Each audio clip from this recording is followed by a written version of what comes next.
Okay, so my lesson was on the Pythagorean theorem, and I taught it at the Kuwait International English School to a group of year 11 students, and I taught this the first time around without use of technology.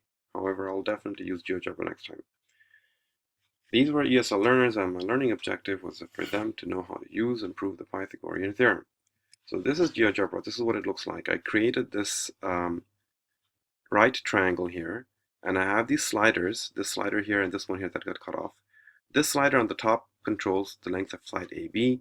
This slider here controls the length of the side CB, and obviously the theorem says that this side squared, which is represented by the area of this big square, is equal to this side squared plus this side squared. And each side squared is represented by the area of the squares. The spreadsheet on the right has the area of the larger squared on the left, the area of the other two squares here, and a formula for the sum of these two. I expect this always to equal this as long as we have a right triangle. So here I've maxed out the slider all the way to the left, so I've changed this triangle here. It's a little bit longer here. However, this is still equal to this.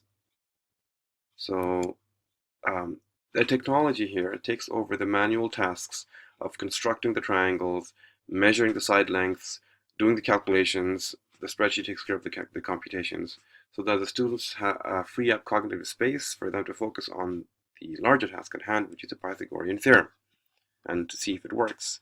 The students are free to create all sorts of different right triangles very quickly on the fly to verify that the theorem always works and holds.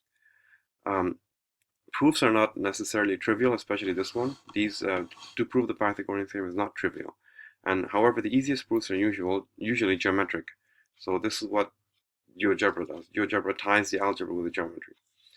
The areas are continuously being redone as the students change the sliders, change the dimensions of the right triangle. This has an effect on the spreadsheet numbers, which also change.